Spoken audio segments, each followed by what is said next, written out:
Klaten, kabupaten di Jawa Tengah yang dikenal sebagai pusat kerajinan tangan. Para pengrajinnya terus melestarikan tradisi sekaligus berinovasi mengikuti zaman. Salah satu hasil karya kreatif yang menonjol adalah kerajinan miniatur gitar, perpaduan antara seni, ketelitian, dan kreativitas modern. Ekonomi kreatif merupakan sistem ekonomi yang mengandalkan ide, kreativitas, dan inovasi manusia sebagai sumber daya utama. Berbeda dengan ekonomi konvensional yang berfokus pada eksploitasi sumber daya alam atau produksi massal. Ekonomi kreatif menitik beratkan pada nilai tambah yang muncul dari gagasan, seni, dan teknologi. Dalam konteks pembangunan nasional, ekonomi kreatif memiliki peran penting karena dapat menciptakan lapangan kerja baru, meningkatkan daya saing bangsa, dan memperkuat identitas budaya Indonesia. Salah satu subsektor penting dalam ekonomi kreatif adalah kriya, seperti kerajinan miniatur gitar yang akan kita lihat berikut ini. Miniatur gitar merupakan kerajinan tangan modern yang menggabungkan teknik tradisional dengan ketelitian dan keterampilan tinggi. Karya ini menggambarkan keindahan alat musik gitar dalam ukuran mini tanpa mengurangi nilai estetika maupun karakter aslinya. Berlokasi di Dukuh Turasan, Desa Manjungan, Kecamatan Ngawen, Kabupaten Klaten, terdapat sebuah workshop pembuatan miniatur gitar yang telah menarik perhatian pasar internasional berkat keunikannya dan ketepatan detail pengerjaannya. Halo sahabat kreatif, saya Nawang Oktaviani, mahasiswa Universitas Muhammadiyah Surakarta, program studi pendidikan akuntansi. Saat ini, saya sedang berada di Kabupaten Klaten, tepatnya di Dukuh Turasan, Ngawen, Klaten. Saya akan mengajak Anda untuk meliput salah satu pelaku usaha ekonomi kreatif di bidang kriya, yaitu kerajinan miniatur gitar yang telah menembus pasar internasional. Mari kita saksikan bersama bagaimana kreativitas lokal memberi dampak besar bagi masyarakat. Halo sahabat kreatif, sekarang saya sudah bersama dengan Bapak Yatiman, pengrajin miniatur gitar di Dukuh Turasan, Ngawen. Bapak, bisa diceritakan awal mula Bapak tertarik membuat kerajinan miniatur gitar? Ya, awal mula kita kan dulu kerjasama, kita bikin mentan, belum finishing.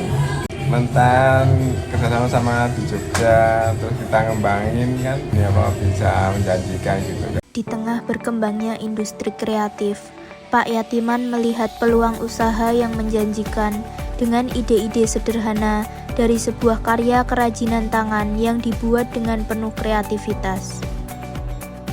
Kita diterima, sampel kita nyamperin di Amerika kan, kita diterima sama sana. Senangnya kan ada seni kreatifnya, artis juga kan gitu. Oh iya, jadi itu gitar artis gitu nggak Pak? Iya, cuma di miniatur kan gitu. Iya. Kan, ada aslinya kan. Iya.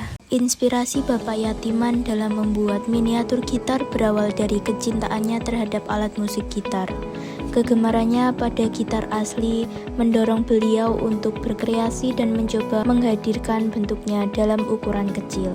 Dari situlah muncul ide pembuatan miniatur gitar yang kemudian menjadi karya khas penuh nilai seni dan ketelitian. Pembuatannya itu sejak tahun berapa Bapak? Dan bagaimana proses kreatifnya? Itu pembuatan sejak tahun 2009 itu kita mulai finishing. Iya. Ya, kita dengan nilai kreatifnya kita kan niru yang aslinya. Dan kan kita benar-benar cari model-model gitar yang asli. Cari punya slash, punya gitar khusus kan gitu kalau gitaris itu kan ya. Kita kan cuma nonton detailnya. Dan untuk tekniknya itu seperti apa nggih Pak? Pembuatan miniatur gitar sendiri. Manual kan. Yang membedakan miniatur gitar buatan Bapak dengan produk lain di pasaran itu apa nggih Bapak? Ya kalau yang membedakan kita di detailnya. Yang membedakan miniatur gitar karya Bapak Yatiman dengan produk lain di pasaran adalah tingkat detailnya yang sangat tinggi.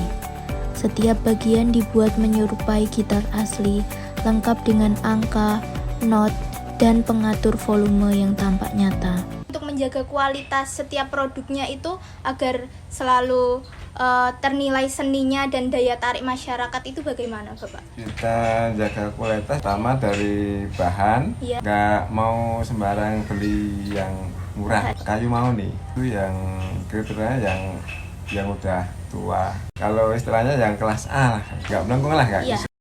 Bahan utama kayu mau Iya. nih, terus resin buat itu aksesoris bikin bibir, cat. Berbeda dengan pelaku usaha lain, Pak Yatiman tidak memasarkan produknya lewat media sosial. Penjualan hanya dilakukan langsung melalui manajemen, terutama saat menerima pesanan dari kalangan artis dan kolektor musik.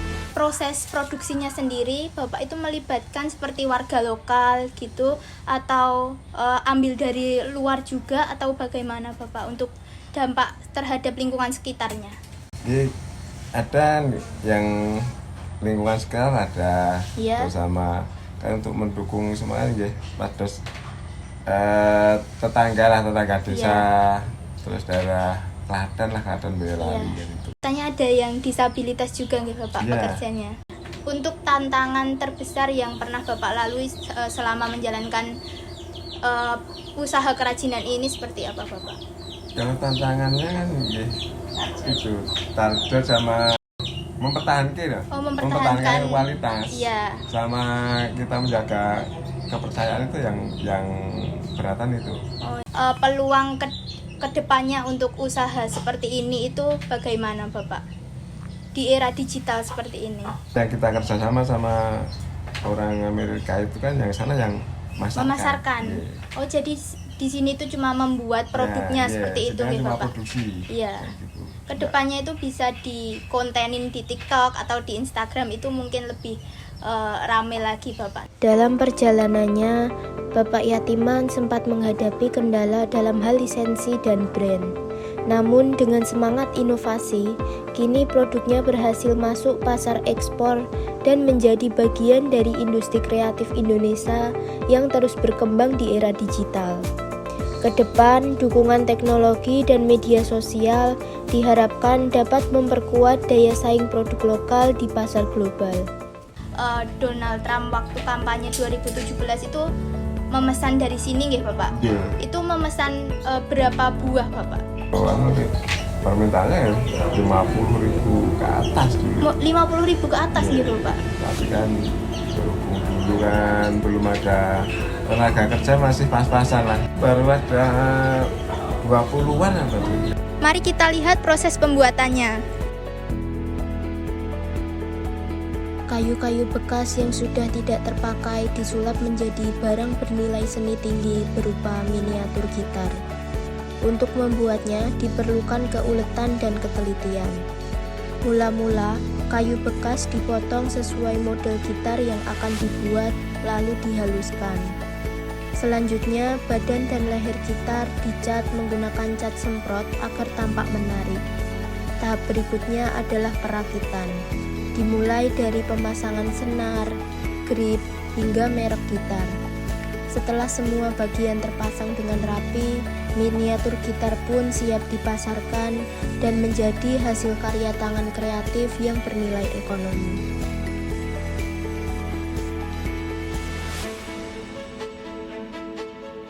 Dari hasil wawancara, dapat disimpulkan bahwa kerajinan miniatur gitar ini bukan hanya sekedar usaha, tetapi juga wujud nyata dari ekonomi kreatif yang berdaya sosial. Usaha ini mampu menciptakan lapangan pekerjaan bagi masyarakat sekitar, bahkan bagi mereka yang berlatar pendidikan dasar atau tidak memiliki ijazah. Dengan memanfaatkan bahan lokal seperti kayu mahoni dan sistem kerja yang teratur, Bapak Yatiman berhasil membangun produk yang bernilai ekonomi sekaligus memperkenalkan nama Klaten di kancah internasional. Inilah bukti nyata bahwa kreativitas dapat menjadi motor pembangun ekonomi yang berkelanjutan. Melalui liputan ini, saya belajar bahwa ekonomi kreatif bukan hanya tentang bisnis, tetapi tentang mewujudkan ide menjadi karya yang bermanfaat. Menurut saya, kegiatan seperti ini perlu terus diperkuat melalui pelatihan digital marketing bagi pengrajin lokal, dukungan promosi pemerintah daerah, dan kolaborasi dengan generasi muda. Dengan begitu, ekonomi kreatif tidak hanya melestarikan budaya lokal, tetapi juga menjadi kekuatan baru bagi pembangunan ekonomi Indonesia di masa depan. Dengan saya, Nawang Oktaviani melaporkan dari Kabupaten Klaten. Terima kasih telah menyaksikan.